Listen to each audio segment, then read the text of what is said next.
Alors, bonsoir à tous.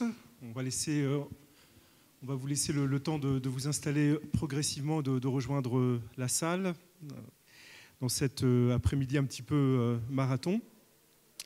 Donc, nous retrouvons ce soir effectivement un petit peu en configuration table ronde, en tout cas débat à plusieurs, pour essayer de croiser les regards sur une problématique qui est à la fois extrêmement présente actuellement et qui mérite sans doute d'être posée davantage, d'être creusée davantage. Alors on n'a certainement pas la prétention de faire le tour de cette problématique, mais au moins déjà de croiser des expériences et des regards sur ce qui lie aujourd'hui l'animation et les champs du patrimoine. Alors la table ronde s'appelle Animation, Musée, Monument, parce qu'elle va nous permettre effectivement de croiser des interventions du film d'animation dans le champ des monuments historiques et aussi dans le champ muséographique, à travers notamment un musée un peu particulier, mais qui fait partie du champ du patrimoine, puisqu'il s'agira d'un musée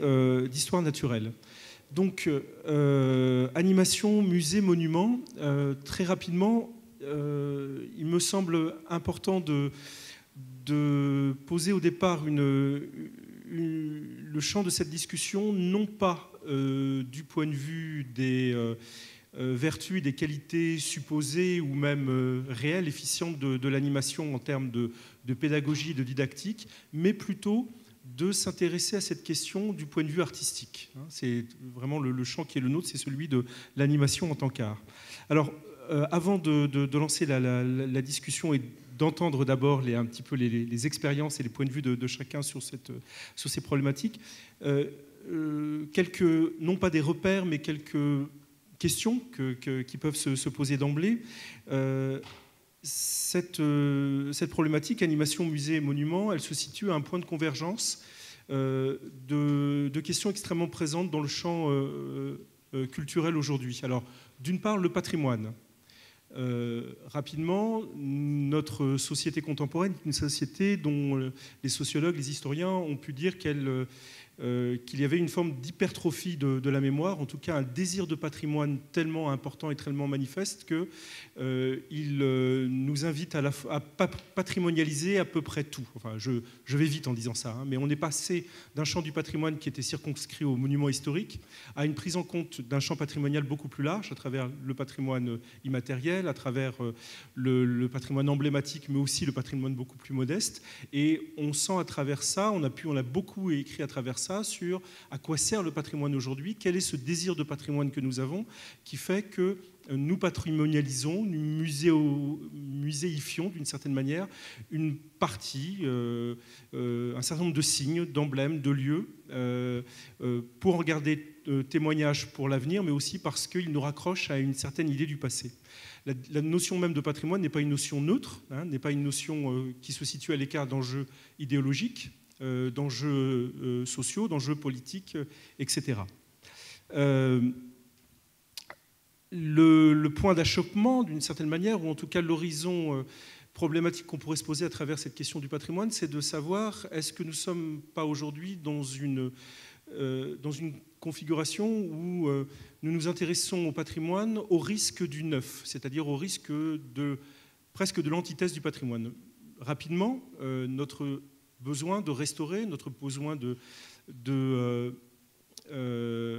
développer de la médiation autour du patrimoine, mais aussi de mettre en marché, en commerce, d'une certaine manière, le patrimoine à travers toute la problématique extrêmement prégnante du tourisme culturel et du tourisme patrimonial, fait que le risque de l'artefact, c'est-à-dire le risque de recréer un lieu patrimonial, de le restaurer au point de faire du neuf, de gommer d'une certaine manière ce qui en fait sa patine, c'est-à-dire sa marque de la traversée du temps qui est la sienne, nous guette parfois. En tout cas, c'est le sentiment que l'on peut avoir et autour duquel, dans le champ du patrimoine, on discute. C'est-à-dire, est-ce que, voilà, encore une fois, notre désir de patrimoine ne se heurte pas à son antithèse qui est le neuf.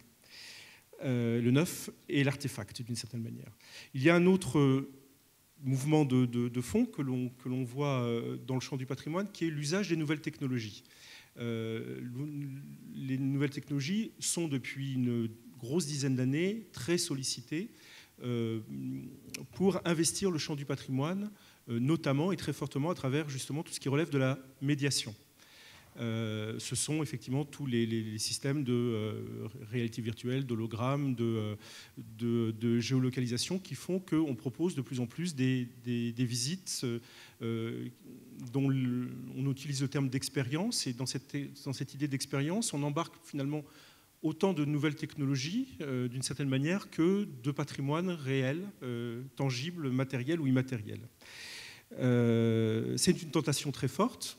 C'est une tentation que l'on connaît à chaque fois dans l'évolution des sociétés, qui est celle de l'arrivée d'un nouvel outil et la fascination de l'outil qui parfois prend le pas sur le sens que l'on veut donner à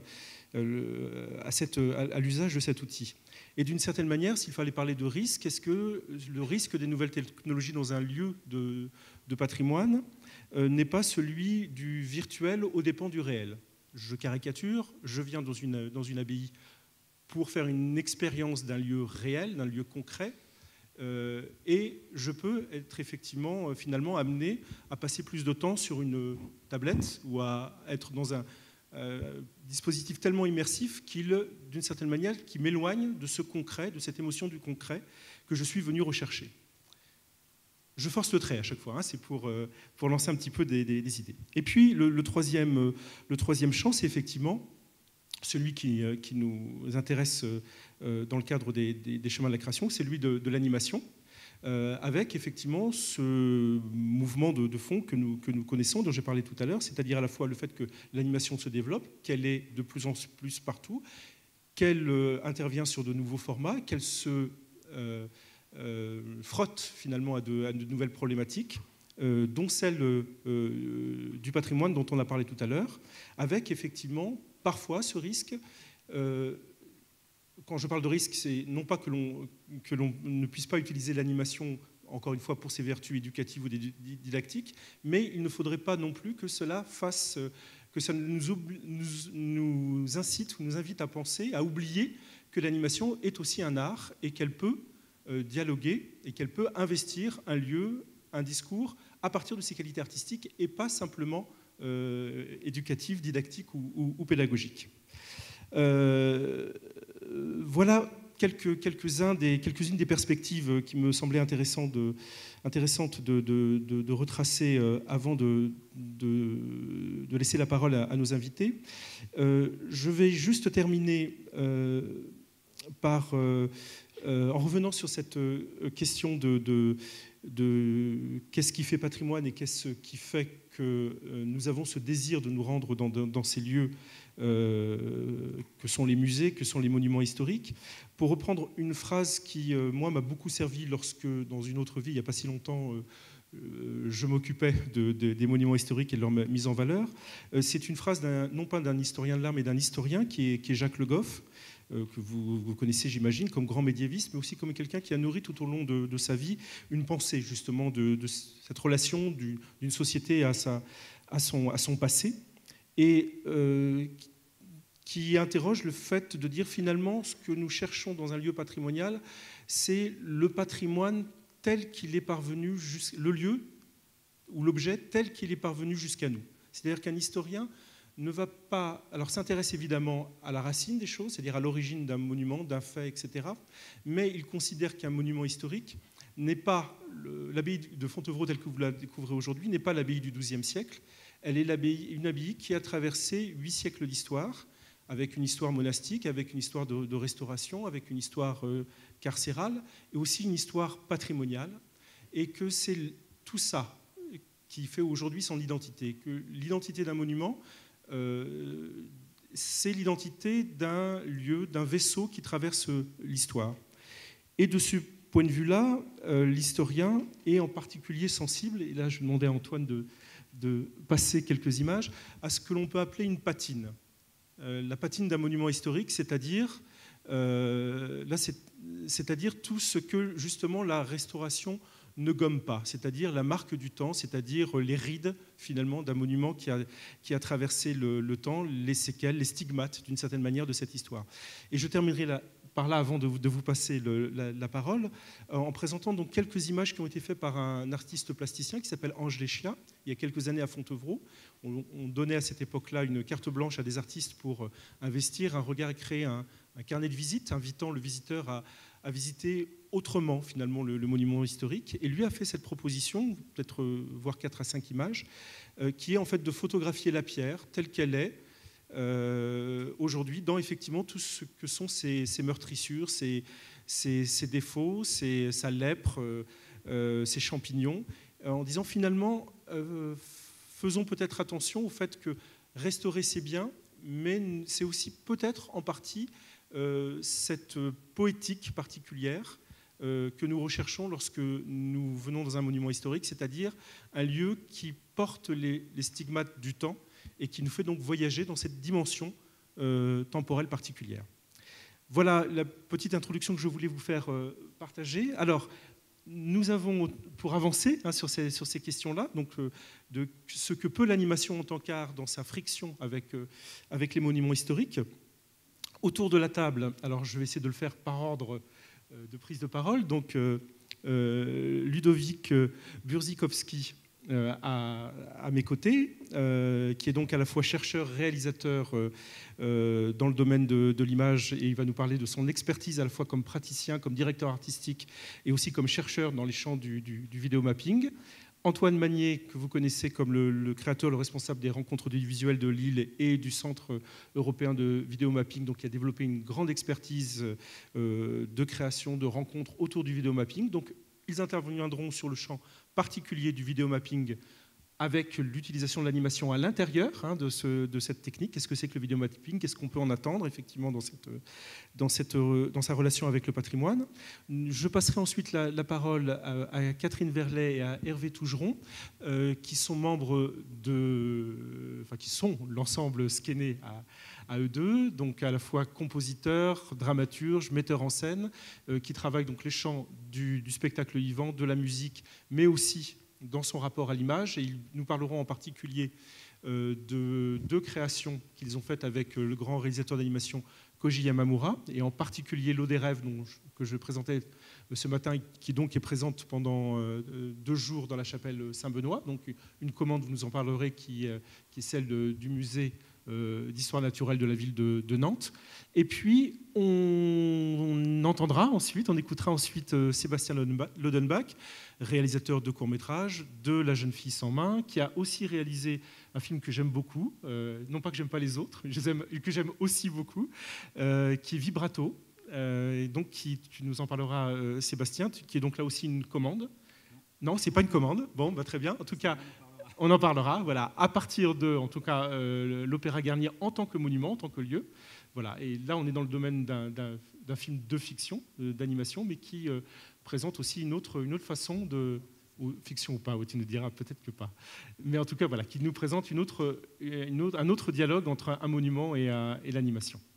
Voilà, on commence. Antoine et Ludovic, je vous laisse la main. Merci.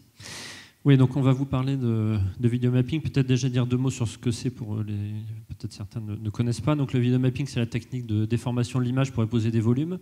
Donc ils vont du tout petit jusqu'au monumental. Voilà, donc c'est à la fois des spécificités techniques sur les installations, mais c'est aussi une écriture particulière, hein, comment on ajoute justement dans ce langage cinématographique la présence du réel. Voilà, donc il y a du coup des spécificités par rapport au cinéma, et notamment le jeu graphique avec les volumes, qui fait que dans la grande majorité des cas, on va utiliser l'animation puisque c'est plus simple pour la composition des images que de la prise de vue réelle. Voilà, donc il y a un gros boulot aussi pour nous sur le mapping, d'arriver à créer plus de liens quand les auteurs d'animation s'emparent de cet outil. Voilà, donc du coup, rencontre audiovisuelle, en effet, il y avait un certain nombre d'entre vous que je connais avec nos activités historiques, Festival du film court, fête de l'anime hybride, enfin toutes les actions qu'on mène à Lille et en Hauts-de-France depuis 20 ans. Mais depuis un petit peu moins de 10 ans, on a croisé donc le vidéomapping, et on s'est emparé un petit peu de ce format. Je vais laisser quelques images défiler en même temps, vous voyez un petit peu ce que ça peut recouvrir.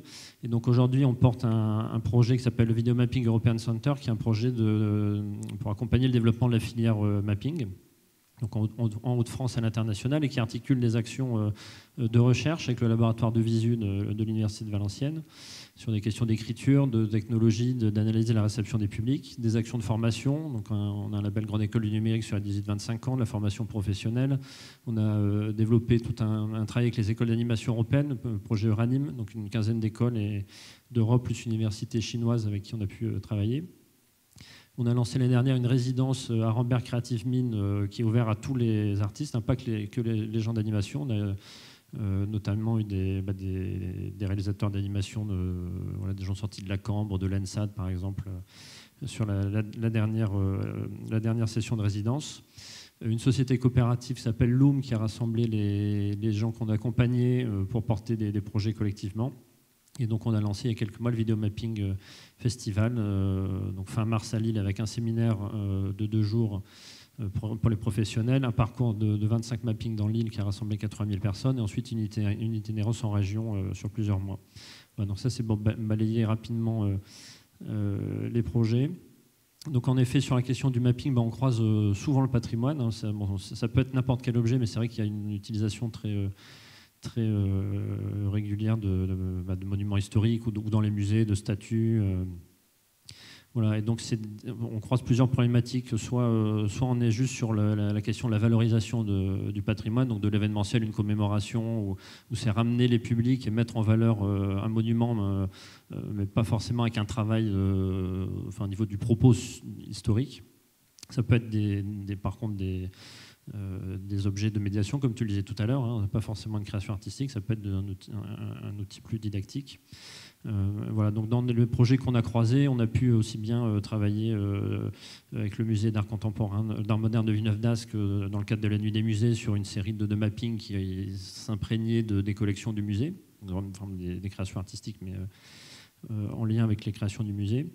On a pu travailler sur un projet de maquette sur un site minier, donc patrimoine minier qui a nourri cette création sur une maquette d'1 mètre carré.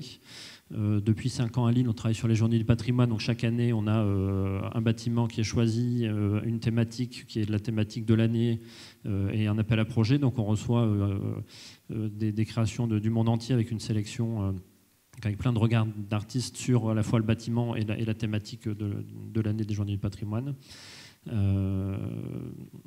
Voilà, pour vous donner quelques exemples.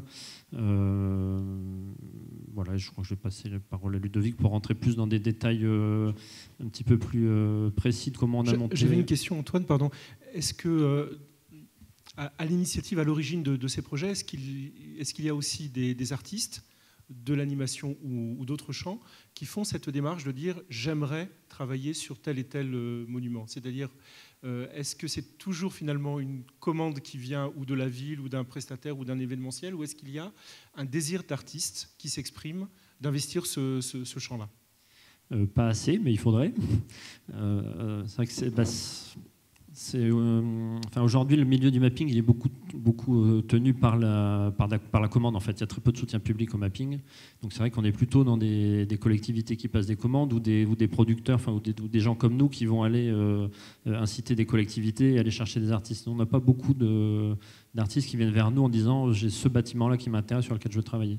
Par contre, on a peut-être plus souvent des questions d'installation. Donc là, plutôt des gens qui utilisent le mapping dans l'art numérique, dans des galeries ou dans le spectacle vivant. Là, c'est peut-être plus dans ce sens-là. Mais voilà, mais je pense après, il y a un problème quand même de financement qui est localisé. C'est-à-dire que si on a envie de travailler sur un bâtiment, en général, il faut que le territoire ait envie de le financer. Donc, par contre, on a plus des artistes qui viennent vers nous en disant j'ai envie de faire du mapping. Et là, c'est avec eux trouver le monument, le territoire qui va être intéressant. Oui, donc du coup, l'idée c'était de revenir un petit peu plus en détail sur 3 projets avec des contextes un petit peu différents de production. Donc le premier, c'est la chapelle des Jésuites de Saint-Omer. Donc peut-être donc Ludovic a assuré la direction artistique de ces 3 projets. peut-être revenir un petit peu sur la genèse, comment on a travaillé avec les partenaires et avec l'équipe artistique. Donc là, c'est l'inauguration d'un... je vais laisser tourner en même temps. L'inauguration d'un lieu culturel. Oui, est-ce qu'on peut mettre le son, s'il vous plaît ?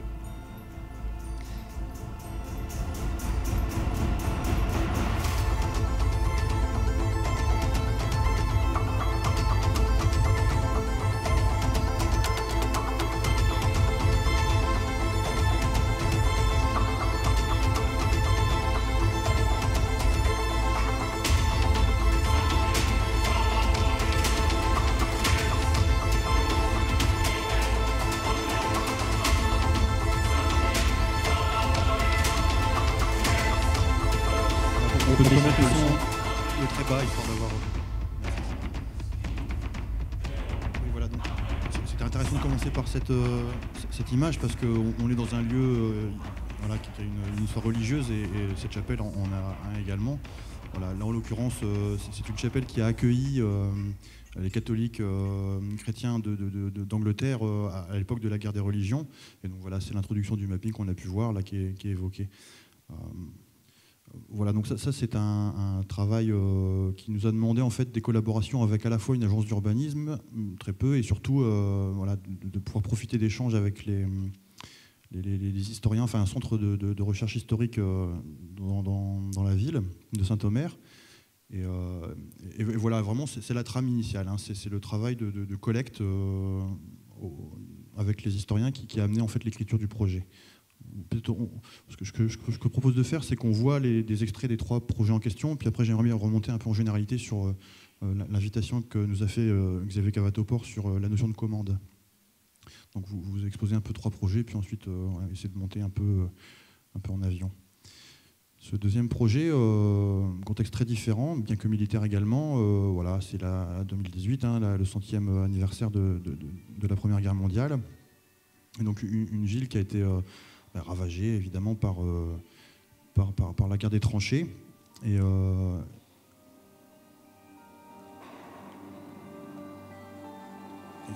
donc une volonté initiale, c'était de montrer en bout de course le coquelicot qui est la fleur qui a la première repoussée dans ces tranchées dévastées par les obus. Donc effectivement une demande, hein, est-ce que vous pouvez mettre des coquelicots ?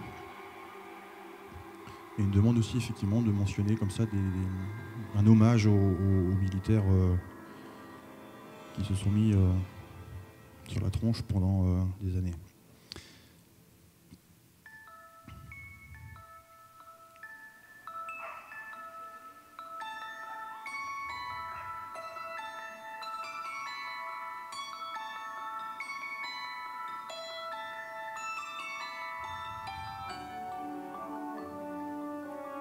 Donc ça a été diffusé tous les soirs pendant une semaine.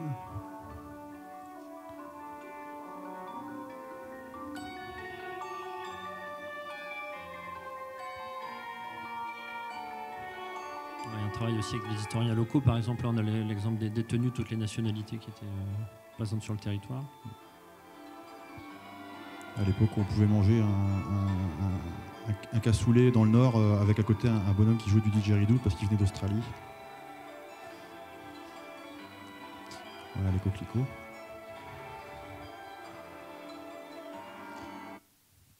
Et alors si l'image est correcte, on peut regarder un extrait du dernier. C'est pas gagné que...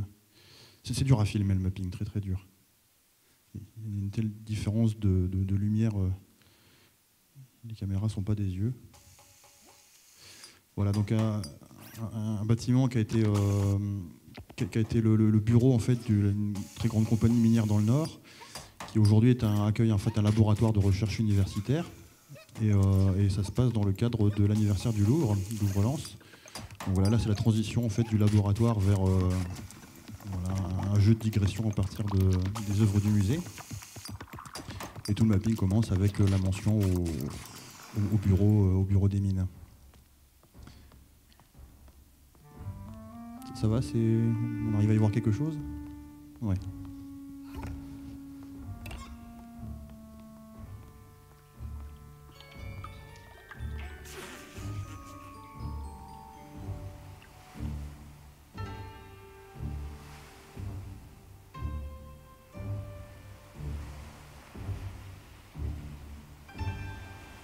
À chaque fois, on est en effet dans un contexte de commande, mais avec un cahier des charges qui est très, très large et une réappropriation vraiment des équipes artistiques.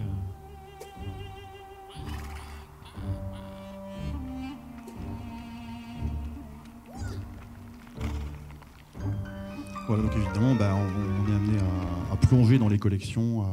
Hop, on peut laisser encore la fin de ce petit passage. Je vais parler par-dessus. Attention aux éléphants.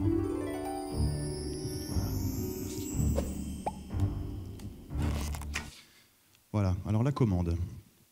La commande. On pourrait déjà commencer par dire qu'un artiste n'est jamais aussi bon que lorsqu'il va puiser dans sa propre subjectivité, quand il se fait expert de sa subjectivité. Et donc c'est un peu le paradoxe que je voudrais soulever tout de suite, c'est comment un artiste peut-il être excellent si dans une commande on lui demande de faire quelque chose qui n'est pas lui. Alors je vais détourner pour essayer de répondre à ça la demande de M. Xavier Cavatoport qui parle de commande, et je vais plutôt parler de contrainte. Voilà, je sais que ce n'est pas tout à fait la même chose, mais contrainte dans un sens presque oulipien, c'est-à-dire une contrainte qui se veut créative.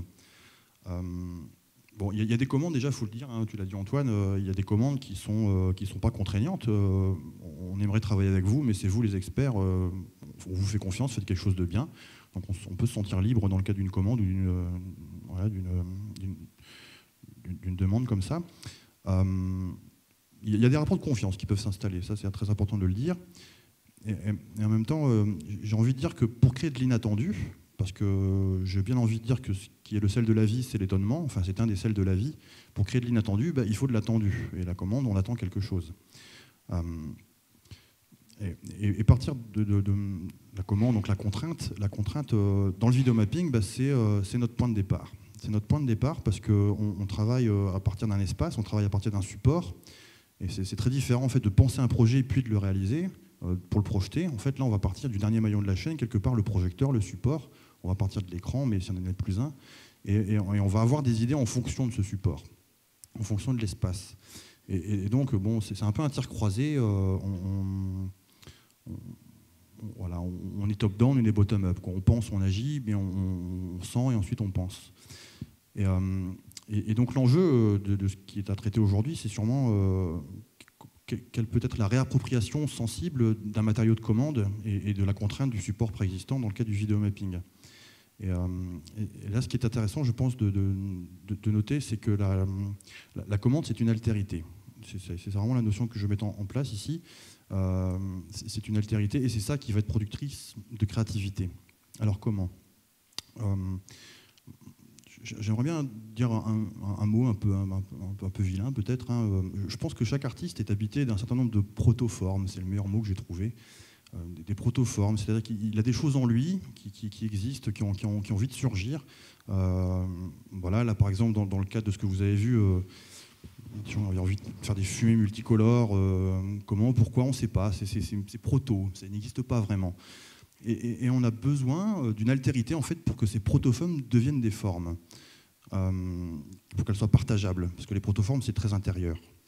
Et voilà, on a envie de faire danser des images, on a des choses qui existent. Et là, je m'appuierai sur un théoricien de l'art qui s'appelle Anton Ehrenszweig, qui est connu en fait pour un concept qu'il a mis en place, qui est le scanning inconscient. Alors, je ne vais pas parler de scanning inconscient, mais lui, ce qu'il dit, je vais faire une citation, c'est qu'il faut reprendre à l'œuvre à un niveau conscient ce qu'on y a projeté à un niveau inconscient. Alors, qu'est-ce que ça veut dire ? Lui dit même que c'est peut-être le résultat le plus fructueux et le plus douloureux de la créativité. Alors c'est quoi ? C'est que si on veut trop contrôler sa création, finalement on empêche de développer une espèce de vigilance passive vis-à-vis de l'œuvre. C'est jugé peut-être presque immature par Ehrenszweig, c'est qu'à vouloir contrôler une œuvre, on est incapable d'accepter qu'elle contienne plus que ce qu'on met dedans. Il y a des choses qui surgissent dans une création. Je pense que tous les créateurs qui font partie de l'Assemblée connaissent ça. Une chose émerge dans un processus, et c'est ça en fait. C'est qu'à un moment, il y a une partie de l'inconscient qui se manifeste, et on se l'approprie. Mais pour que cette partie de l'inconscient se manifeste, on a besoin de quelque chose qui n'est pas soi. Et là, la contrainte, c'est peut-être ça. C'est favoriser en fait, dans un processus créatif, quelque chose qui n'est pas soi, et le reconnaître tout de suite. Et Et c'est ça qui va permettre de récupérer la partie de soi qu'on ne connaît pas et de se la réapproprier pour justement être créatif, être un artiste, hein, quelque part. Bon, c'est presque un jeu de mots, mais on va projeter en fait une partie de soi dans ce qui n'est pas soi. Projeter, ouais, quand on fait du vidéo mapping, c'est le mot qu'on utilise tout le temps. Donc je terminerai voilà, cette petite chose théorique en disant que les psychologues voilà, ont identifié ce que c'est, hein, on appelle ça la projection, je me suis projeté dans quelque chose, et ils disent qu'on a besoin, pour que cette projection existe, on a besoin de reconnaître une chose qui n'est pas soi, le monde extérieur, les choses absolues, la réalité, et que la projection c'est une solution, disent-ils, pour résoudre même des conflits intrapsychiques. Voilà, je pense qu'on connaît tout ça, on a tous on appelle aussi des dissonances cognitives, hein, on est habité par des choses contradictoires à l'intérieur de soi, et que la projection, ça va permettre d'en résoudre une partie, ou au moins de les travailler, de s'aider.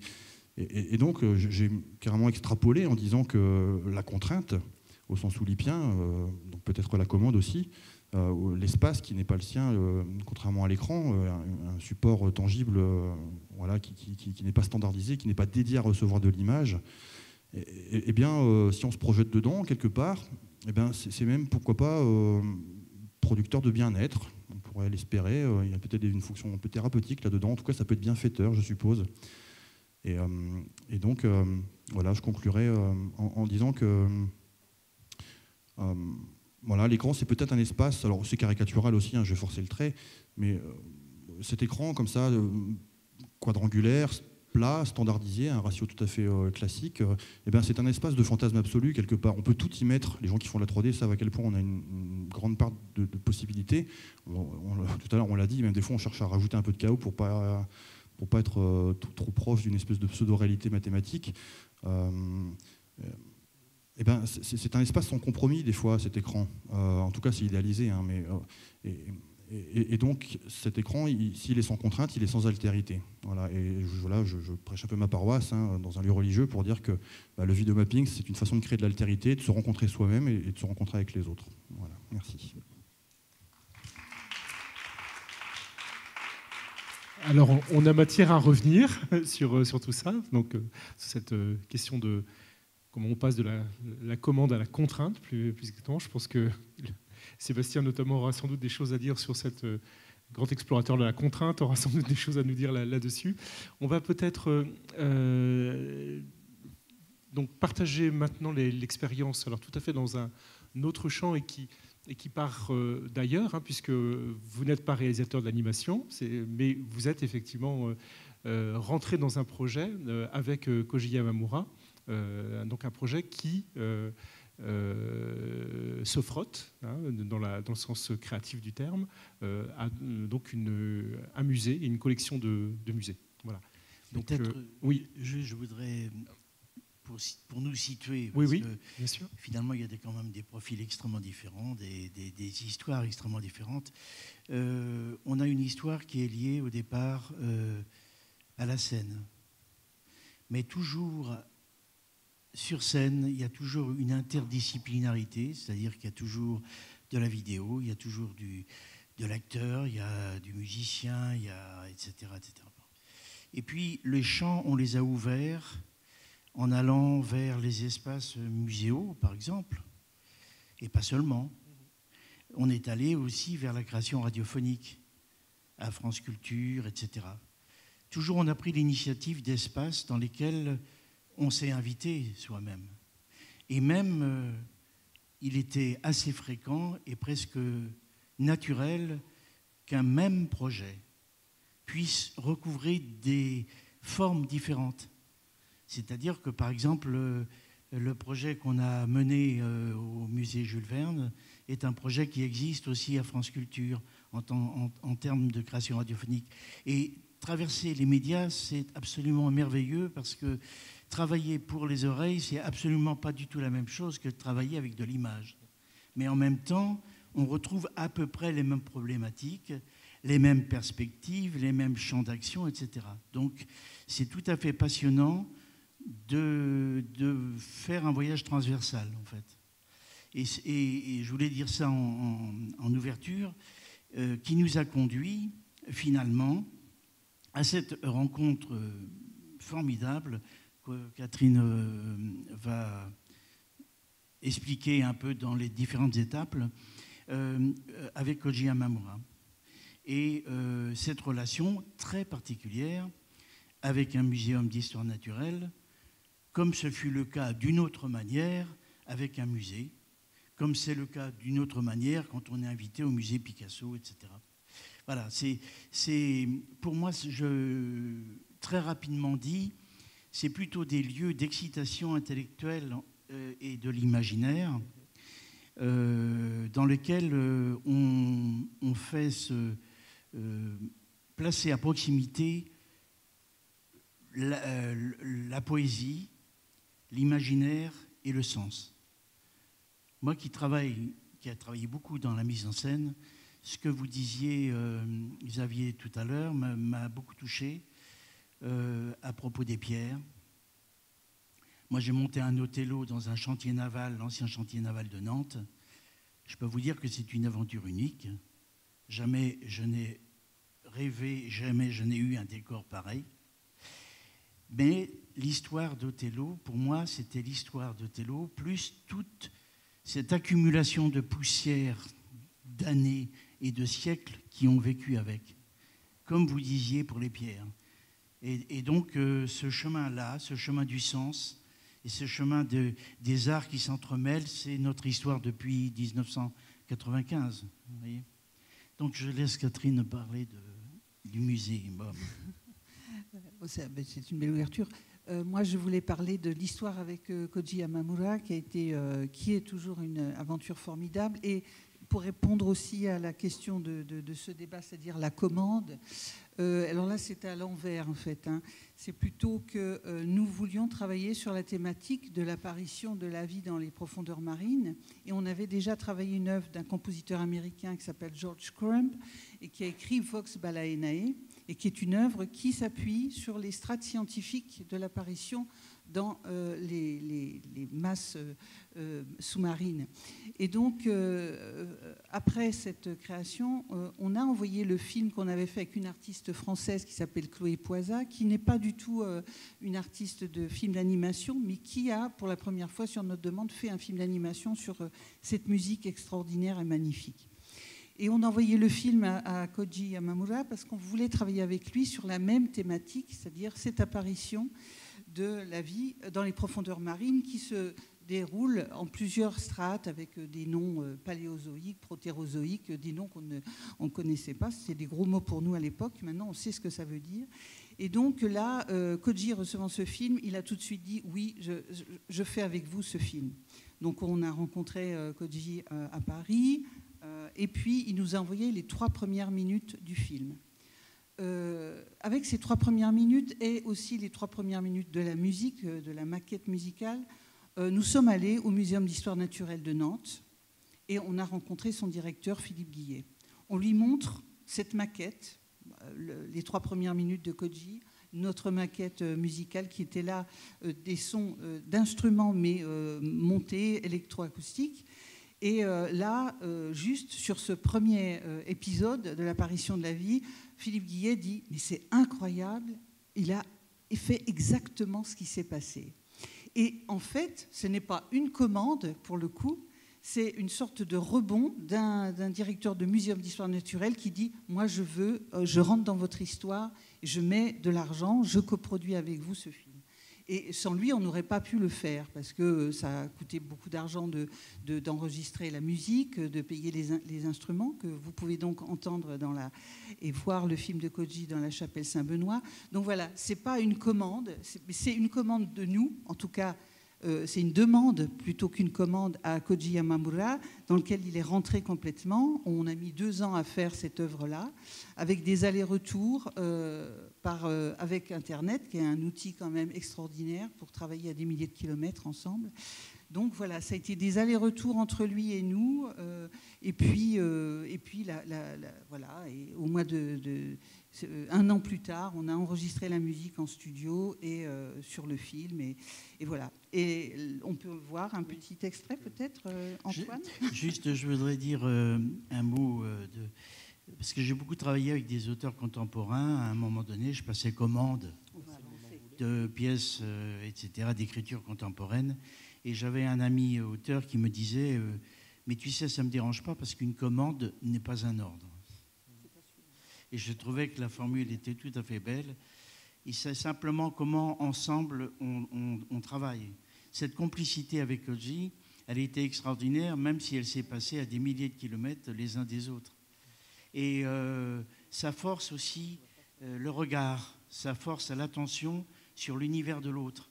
Et comment nous, à l'endroit de l'écriture, du livret, de l'écriture de la musique, on sait qu'on est dans une complicité qui n'est pas la même que celle du regard. Il ne s'agissait pas que la musique soit, au fond, une redite de ce qu'on voyait. Il fallait trouver les deux espaces qui s'ensorcellent, en quelque sorte. Vous avez dit quelque chose tout à l'heure, Catherine, qui m'a beaucoup intrigué, la réaction du directeur du musée qui a dit, je crois que c'est vous ou Hervé qui a dit, c'est vous, hein, Catherine, qui a dit, c'est extraordinaire. Tout est scientifiquement juste. Voilà. C'est incroyable. Alors, comment il explique ça? Comment ça s'explique? Ben, ça C'est-à-dire comment le geste de l'artiste peut être aussi, enfin, avoir cette qualité de véracité, d'une certaine manière, que cautionne le scientifique. Alors, quand on a rencontré Koji, et on lui a envoyé aussi beaucoup de documents qui explicitaient ces périodes scientifiques, c'est-à-dire avec la description, les noms des animaux, des premiers trilobites. Vous allez voir si on avait le temps, mais en tout cas, on peut le voir à la chapelle Saint-Benoît, l'apparition des premiers animaux à carapace. Donc, tout ça, Koji avait toutes les informations. Je pense qu'il a été aussi lui-même en chercher. Et tout est de A à Z, c'est absolument scientifique. Voilà, donc c'est ça qui a été étonnant aussi pour le directeur du muséum, c'est de voir qu'effectivement cet artiste-là était rentré absolument dans la véracité de la science.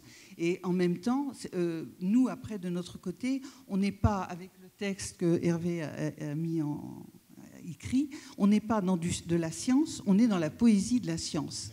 Et c'est ça qui était très beau dans ce trio-là constitué, c'est-à-dire la partie musicale, la partie du texte, qui s'inspirait évidemment, aussi bien la musique que le texte, s'inspirait des images et du mouvement des images que Koji envoyait. Et voilà, donc ça a fait un cocktail comme ça, et absolument scientifiquement juste. Voilà. Donc je peux avoir du son, s'il vous plaît ?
Là, par exemple, ce sont les petites cellules qui commencent à se construire. La vie commence à se mettre en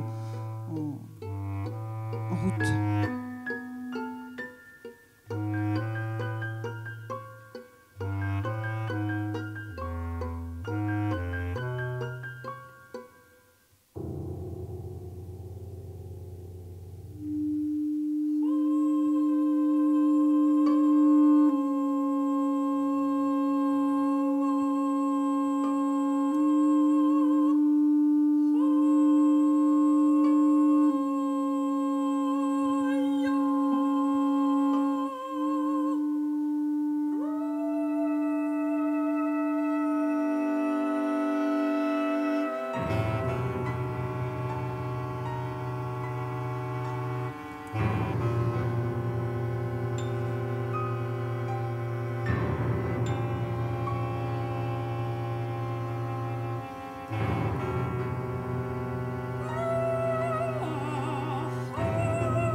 Peut-être on pourrait dire, en voyant les dessins, je repensais à ce que nous disait le petit mot que nous a envoyé Koji au moment où on l'a présenté pour la première fois au Muséum d'Histoire Naturelle. Il disait « j'ai voulu », et ça je trouve que c'est un acte très fort à la fois de sa part et peut-être dans la réflexion sur c'est quoi la part de l'artiste, etc. Il a dit « j'ai voulu raconter une histoire de milliards d'années simplement avec de l'encre et du papier ». Et je trouvais ça extrêmement beau parce que Koji réagit toujours de façon extrêmement différente selon les projets. C'est jamais la même technique qui est utilisée. Moi, je comprends que finalement, le film court est une forme formidable d'exploration avec des grandes libertés du fait des formats, etc. Et que cette manière de se dire, mais comment je travaille sur un tel sujet? Et finalement, répondre par un acte intime et de sa tradition, de sa culture, je trouvais que c'était extrêmement touchant. Et pour continuer sur cette même thématique, Koji, quand on l'a rencontré en 2016, il était en train de finir Parade de Satie, donc c'est un film hommage à la partition de Satie pour le Parade qu'il avait co-signé avec Cocteau et Picasso. Et donc nous, Satie, c'est un de nos anges spirituels.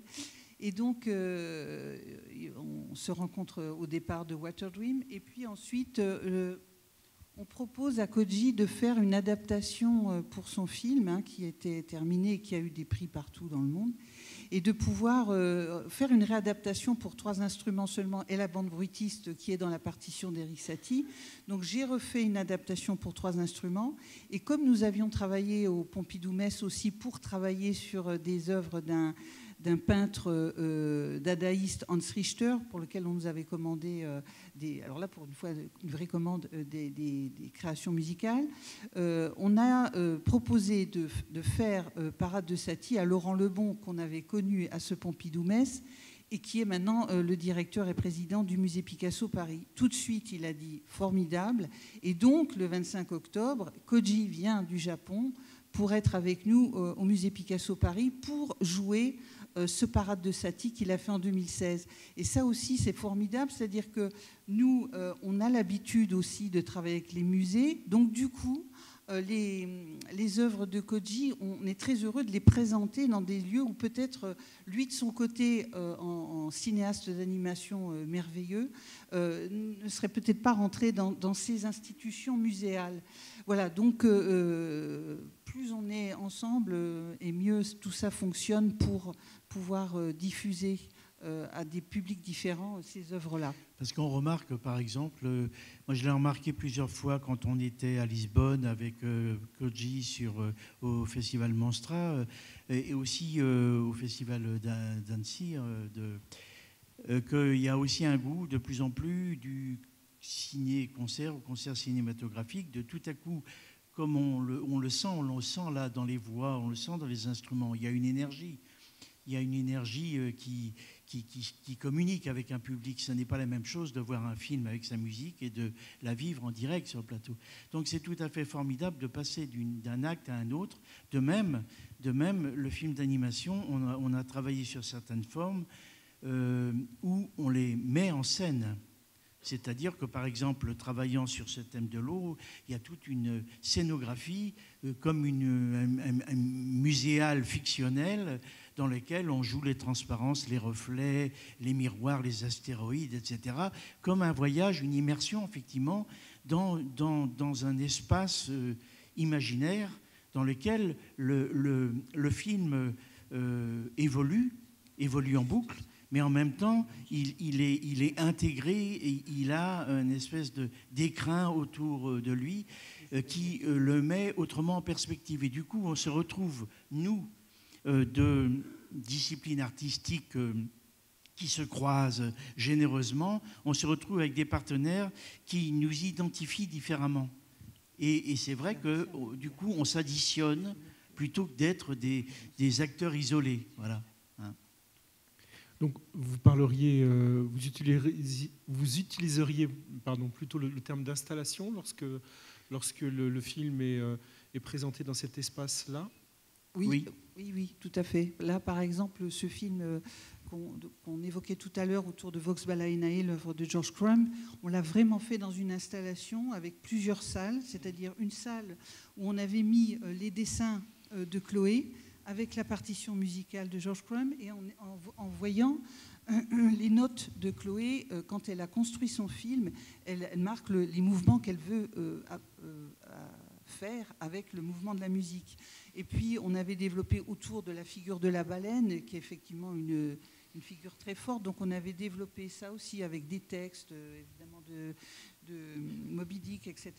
Donc, on avait développé pour mettre en exergue le film. Et là, le Water Dream de Koji Yamamura, c'est la même chose.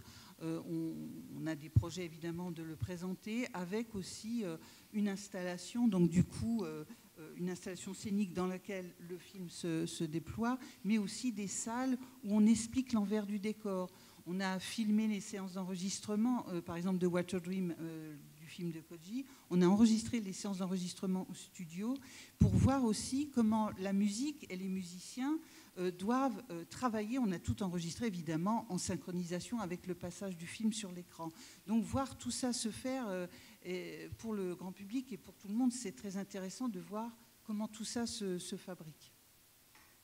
On peut regarder juste une petite minute. Quelques images de parade. De donc parade. là, le Parade de Satie qui vient d'être créé. Donc on l'a joué au musée Cocteau à Menton et on est le 25 octobre au Picasso Paris. Donc voilà le Parade de Satie qui ressort. Pour la petite histoire, ou la grande Parade de Satie, c'est pas exactement le titre du ballet d'origine. Le ballet d'origine, c'est Parade. Le livret, c'est Cocteau.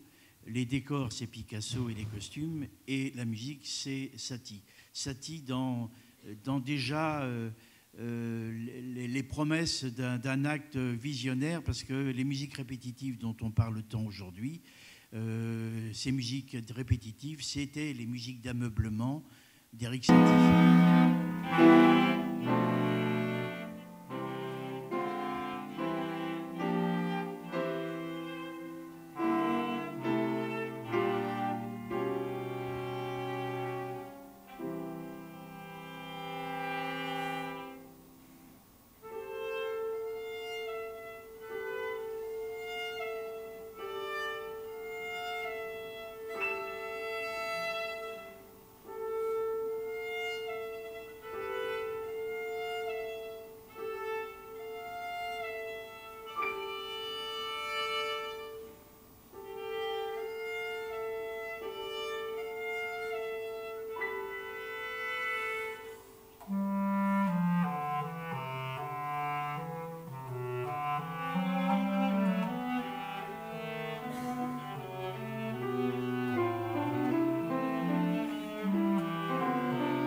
On voit aussi, moi je trouve c'est extraordinaire. Vraiment, l'autre jour, je parlais de Yamamura avec quelqu'un qui le connaît aussi. Et Gérard City qui m'a dit, mais Koji Yamamura, c'est un être merveilleux. Et je suis absolument d'accord avec lui. Merci Catherine et Hervé, on rediscutera de tout ça. On rappelle donc que l'Eau des Rêves est donc présent dans la chapelle Saint-Benoît, en installation, donc dans ce cadre-là. Là, c'est dans une forme sans scénographie. Le décor de la chapelle est tellement merveilleux que cette image au milieu de tout ce mémorial, en quelque sorte, ça suffit largement. Merci. Alors, on reste à Paris. Oui. Enfin, on est revenu par Fontevraud, mais je voulais faire l'enchaînement, mais c'est raté. Donc, nous repartons à Paris avec... la question de musique aussi. Et la musique, voilà. Alors, si je veux mettre ça en plein écran, ça marche comme ça. Boum. Voilà. Donc ça, c'est le site de l'Opéra de Paris.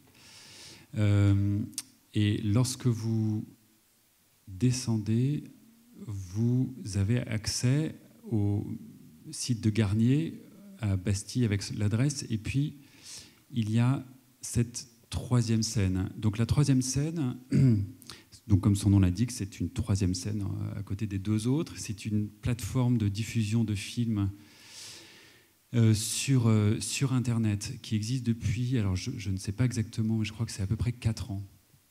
Au départ, donc, je ne suis pas un spécialiste de la troisième scène, hein, donc, mais il se trouve que là, on parle de patrimoine. Moi, ce qui me semble intéressant là-dedans, c'est que l'Opéra de Paris, à un moment, cherche une autre voie pour diffuser de la création. Voilà. Et donc, se met à produire des films, ce qui n'est pas forcément sa vocation première. La première année ou les 2 premières années, je ne sais plus, je crois que la production s'est faite en interne de l'Opéra national de Paris et que depuis 2 ans, cette production a été délocalisée quelque part, enfin voilà, a été confiée au film Péléas. Ce n'est donc pas à proprement parler une commande, puisque alors il y a 2 systèmes, soit les réalisateurs sont invités par la production, ce qui a été mon cas, soit les réalisateurs peuvent proposer des projets. Donc ça c'est le dernier en date. Alors c'est pas une commande dans la mesure où en fait, nous sommes extrêmement libres. On peut faire de la fiction, du documentaire, de l'expérimental. On peut utiliser toutes sortes de techniques. Il n'y a pas vraiment de limite sur la durée et il n'y a pas de message, en fait. En revanche, il y a une contrainte. Il y en a même 2. La première est une contrainte, je dirais, thématique, puisqu'il faut, en tout cas, voilà, le seul cahier des charges, si on peut dire, c'est qu'il faut que les films aient un lien avec l'opéra. Quand on a dit ça, en fait, c'est la porte ouverte à beaucoup de choses. Ça peut être l'opéra, le lieu, alors n'importe quel lieu, n'importe quel opéra, l'opéra, l'œuvre, n'importe quelle œuvre, mais aussi tout ce qui fait le lien entre l'œuvre et le lieu, c'est-à-dire les interprètes, les techniciens, etc., le public. Tout. Voilà. Donc on est quand même dans quelque chose de très très ouvert. Je vous encourage à aller voir les films de la troisième scène. Il y en a, je ne sais pas combien, au moins 40.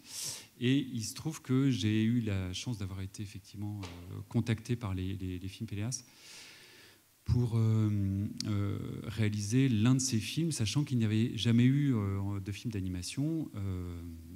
Je sais qu'un autre est en train d'être fait, il doit même être terminé avec Hugo Bienvenu. Voilà, parce que l'autre contrainte est une enveloppe budgétaire relativement réduite, dont je ne connais pas le montant, mais il me semble avoir entendu parler de grosso modo 25 000 euros. Donc c'est vrai que dès qu'on veut faire de l'animation, ça devient tout de suite un peu plus compliqué, à moins de venir voir des gens qui ont fait des longs métrages tout seuls. Non, alors ceci dit, c'est vrai qu'il y avait eu ce film d'animation de Glenn Keane, j'avais complètement oublié, voilà, que vous pouvez aussi voir. Alors, quand je dis que c'est cette contrainte budgétaire, je crois qu'elle est assez souple quand même, puisque je crois savoir que Vibrato a coûté plus cher que ça. Parce que maintenant je demande beaucoup d'argent, mais quand même on reste dans une enveloppe relativement réduite. Évidemment, quand on me propose ça, moi je saute sur l'occasion et effectivement je m'intéresse à l'opéra Garnier pour plusieurs raisons. D'abord parce que c'est un opéra que je connais déjà pour l'avoir dessiné de fond en comble. Lors de mes études, j'étais en première année aux Arts Déco. L'opéra était, donc le Palais Garnier était en restauration, donc il était entièrement fermé au public. Il est resté fermé, je crois, 2 ou 3 ans. Et notre enseignant de dessin avait ses entrées. Nous avons donc pu passer à peu près 2 ou 3 jours pratiquement complets dans l'opéra. On a pu tout dessiner. Donc je gardais effectivement un souvenir très fort de ce lieu que j'ai trouvé évidemment sublimissime, d'une grande élégance dans ces lignes qu'il structure et aussi d'une grande sensualité. Ensuite, je connais ce lieu parce que il se trouve que j'ai passé quelques années de ma vie avec quelqu'un qui a été guide dans ce lieu, donc elle m'en a fait aussi la visite, ce qui était une autre manière pour moi d'aborder ce lieu. Et puis comme avec cette guide qui avait donc ses entrées, voilà, nous pouvions aller dans différents endroits, j'ai aussi quelques souvenirs voluptueux de cet endroit. Mais je vous interdis de le répéter. Donc, assez instinctivement, voilà, à partir de cet endroit qui est quand même... Bon, ça se pose là, quoi. L'opéra, le Palais Garnier, il est à côté du Louvre. Il y a cette avenue de l'Opéra, c'est droit. Tout ça dans un contexte au moment de sa construction, voilà, où on voulait justement privilégier aussi la sécurité, la sécurité de l'empereur. Bon, ça s'impose là, quoi. L'opéra, a priori, en plus, c'est pas rigolo. Disons que dans une espèce d'inconscient que peut-être j'avais, il y a quelque chose d'assez sérieux à l'opéra, même si évidemment il peut y avoir des opéras amusants, divertissants, et que la plupart sont réjouissants. Mais voilà, j'avais envie de m'amuser en fait avec cette architecture et sans doute donc parce que je m'étais déjà amusé avec ou dans cette architecture et que il me semblait que l'animation pouvait parler d'architecture autrement. Et j'ai donc voulu faire un film d'architecture sensuelle. Alors je dirais pas érotique parce que faut quand même pas exagérer, mais voilà, un peu coquin. Dans ma petite note d'intention, je décrivais ce futur film comme un bonbon. Donc je voulais vraiment un film léger et vraiment amusant, mais dans lequel on ne verrait pas d'être humain, on ne verrait que les lignes dessinées par cet architecte. Et puis donc en faisant des recherches, voilà, j'ai pas eu beaucoup d'informations sur la vie de Garnier, mais j'aime bien sa gueule en fait. C'est-à-dire que dans toutes les représentations qu'on a de lui, les sculptures, les portraits, voilà, il a quelque chose comme ça avec ses petites moustaches. Je me suis pris à imaginer que ça devait être peut-être un joyeux luron. Et on n'a pas forcément... enfin, je ne sais pas, il me semble amusant d'imaginer voilà, quelqu'un d'aussi important dans la culture française comme un joyeux luron. Et voilà, donc j'ai imaginé ce petit divertissement comme une sorte de promenade dans les souvenirs de Madame Garnier, veuve, sur la tombe de feu son mari, et se souvenant de tous les joyeux moments qu'elle a pu passer dans cet endroit. Alors, il n'y a plus rien sur l'écran, je ne sais pas pourquoi. Ah oui, attends, il faut peut-être que je sorte de là, non ? Hop. Super.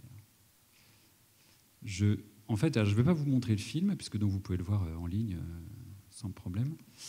Mais, et puisqu'on parle souvent d'écriture ici, je m'étais dit que je pouvais vous lire le scénario de ce film. Je vous rassure, il est très court. Alors, ça a été un des grands plaisirs à travailler sur ce projet. Je vais me rapprocher, parce que je n'arrive pas à zoomer. Donc, cimetière du Montparnasse, août 1898. Lors de l'enterrement de Charles Garnier, une femme se confesse à son ami. Quel joli souvenir elle a eu dans cet opéra. Ce petit machiniste qui avait la langue si bien pendue, quand il lui soulevait ses dessous au 5e dessus, quand il la saignait dans les cintres, quand il la logeait dans une baignoire, quand il la troussait chez les costumières, quand il lui glissait son petit rat, alors qu'il y avait du monde au balcon. Dieu, ce qu'elle vibrait. Elle vibrait tant qu'il lui semblait que c'était tout le bâtiment qui vibrait avec elle, que les cariatides aux seins nus se mettaient à perler, que l'escalier majestueux se mettait à onduler, que les cabestans se mettaient à branler, et que peu à peu, les carpes de la cuve s'agitaient, l'eau enfouie en venant à clapoter, la houle la prenant, jusqu'à la déferlante, remontant des dessous au dessus, inondant la Pythie, envahissant vestibule, glacier, foyer, soleil et lune jusqu'à la coupole. Il lui semblait alors que l'opéra tout entier pleurait de plaisir, l'eau jaillissant des yeux de l'Apollon à la lyre, surplombant Paris qui s'électrisait. « Ah, Charles, quel merveilleux temple as-tu construit là ?» conclut Louise Maricolle, veuve Garnier, jetant sur la bière une rose après l'avoir baisée. Donc ça, c'est le seul élément avec lequel j'ai travaillé que j'ai proposé en fait au producteur. Il y avait ces 10 lignes et une toute petite note d'intention qui en fait à peu près 10 aussi.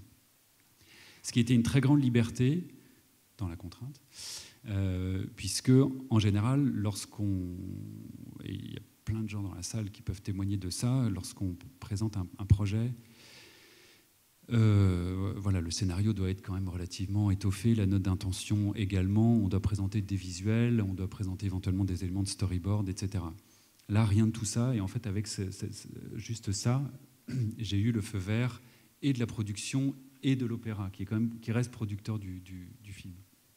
Donc à partir de ce moment-là, le film s'est fait dans une grande liberté. J'avais donc cette envie de retourner dans ces endroits où j'avais été en tant qu'étudiant, et notamment cette salle des Cabestans, que peu de gens ont l'occasion de voir. Pardon, c'est pas ça, excusez-moi. Et qui est assez incroyable et dont je gardais un très fort souvenir. Alors, je ne sais pas si je peux me déplacer dans les images comme ça. Non, tu peux me les ouvrir toutes. Et donc, vous savez que sous l'opéra, il y a donc cette cuve que Gaston Leroux a transformée en lac dans le photome de l'opéra. Mais c'est pas un lac, c'est une cuve, mais il y a quand même beaucoup d'eau. Et je voulais travailler avec l'eau. Alors où est-ce que ça, c'est des petits photos de montage pour les décors. Donc je suis retourné à l'opéra, je suis retourné dans tous ces endroits, à la fois les endroits publics et les endroits moins publics, ça c'est la Pity. Et j'ai travaillé en fait à partir de ces photos en improvisant le film, à savoir que j'avais ce fil conducteur de l'eau. Et je souhaitais... en fait, je me dirigeais... J'avais pris plein de photos, j'avais gardé uniquement celles qui sont dans le film, qui sont utilisées pour le film. Mais j'allais vers les photos qui me plaisaient, les endroits qui me plaisaient, les choses que j'avais envie de traiter, d'animer. Alors que quand j'ai pris les photos, je n'avais aucune direction particulière, si ce n'est que j'essayais quand même d'aller choisir des formes qui pouvaient être évocatrices. Je vais essayer de retrouver... Voilà, les cabestans, c'est ceci. Donc ça, c'est au sous-sol, en dessous de l'opéra. Donc ce sont des immenses cabestans qui servaient à remonter et descendre les décors. Et c'est une salle absolument impressionnante. On a vraiment l'impression d'être dans un bateau. Et finalement, petit à petit, je me suis rendu compte qu'il y avait une vraie thématique de l'eau et du bateau dans l'opéra. Et j'ai découvert des choses que je n'avais pas vues, parce que quand on va dans c'est très particulier, quand on va dans un endroit comme ça avec une visée qui est celle de faire un film, on le regarde d'une manière totalement différente. Donc je me suis par exemple intéressé à des tout petits motifs, comme ceci. Je vais pas parler très longtemps, Xavier, bientôt fini.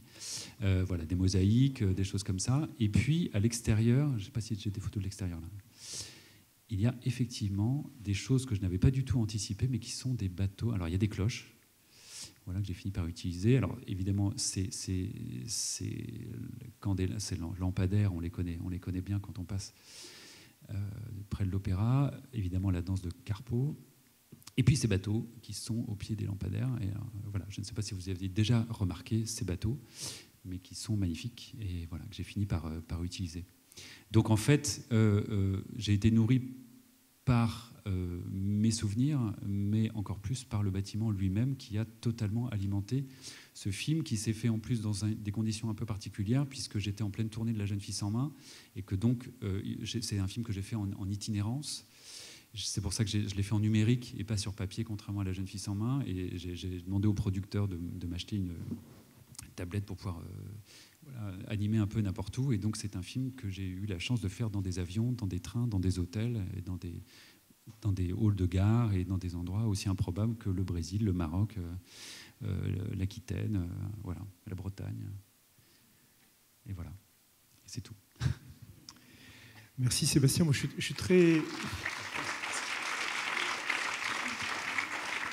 très heureux de la tournure que prend cette table ronde, parce qu'on est passé de la question de la commande à la question à travers la contrainte de la projection. On a ensuite parlé de poésie.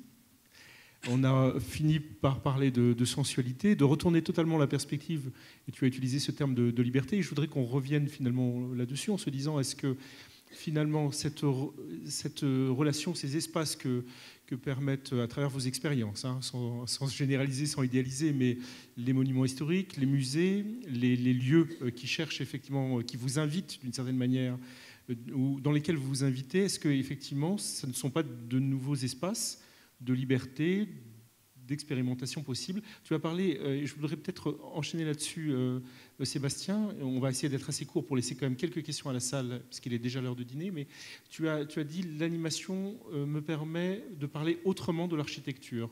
Est-ce que tu peux, voilà, juste... Oui, je ne suis pas sûr d'être capable de développer. Ouais.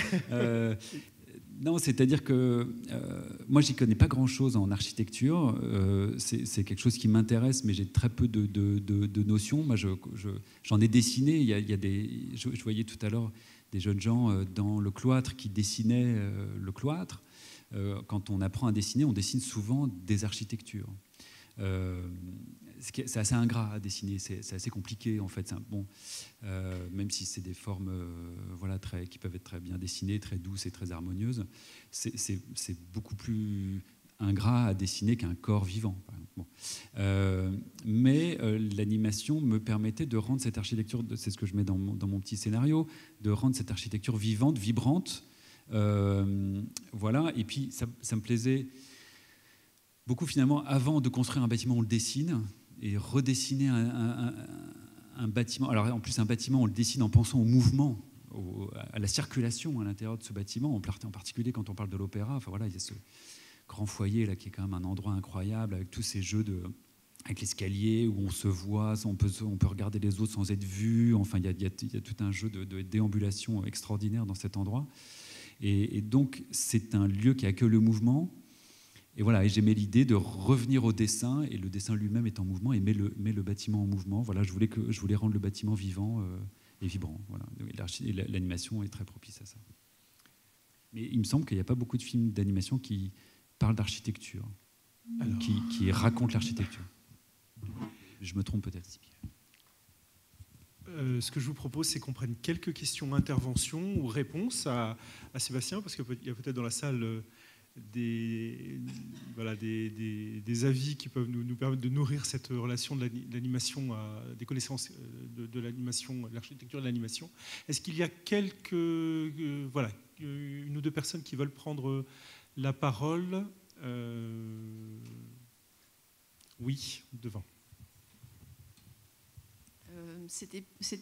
Je voulais revenir sur le vidéomapping de tout à l'heure dont on a parlé. Je voulais savoir si au jour d'aujourd'hui, vu les techniques utilisées qui ont l'air déjà hyper élaborées, on pouvait envisager de créer un court-métrage